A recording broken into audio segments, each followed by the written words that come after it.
ইনকিলাব মঞ্চের মুখপাত্র শরীফ ওসমান হাদি Singapore general হাসপাতালে চিকিৎসাধীন অবস্থায় ইন্তেকাল করেছেন।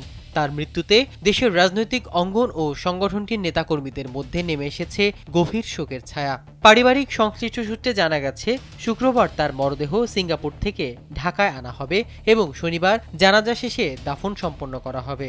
বৃহস্পতিবার রাতে ঢাকা মেডিকেল কলেজ হাসপাতালে নিউরোসার্জারি বিভাগের চিকিৎসক এবং ন্যাশনাল হেলথ অ্যালায়েন্সের সদস্য সচিব ডক্টর মোহাম্মদ আব্দুল আহাদ বিষয়টি নিশ্চিত করেন। তিনি জানান, শুক্রবার স্থানীয় সময় বিকেল ৩টা ৫০ বাংলাদেশ বিমানের একটি বাণিজ্যিক ফ্লাইটে সিঙ্গাপুর থেকে ঢাকার উদ্দেশ্যে রওনা হবে হাদির মরদেহ। পারফেক্ট ব্লেন্ডের ফ্রেশ মশলা, ভালোবাসার স্বাদ অটুট থাক।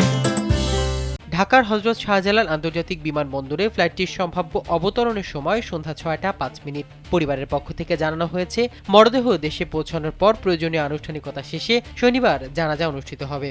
এরপর পারিবারিক কবরস্থানে তাকে দাফন করা হবে। নেতাকর্মীরা জানান, দীর্ঘদিন ধরে সামাজিক ও রাজনৈতিক আন্দোলনে সক্রিয় ছিলেন হাদি। তার নেতৃত্বে ইনকিলাব মঞ্চ বিভিন্ন সময় গণতান্ত্রিক দাবিতে কর্মসূচি পালন করেছেন।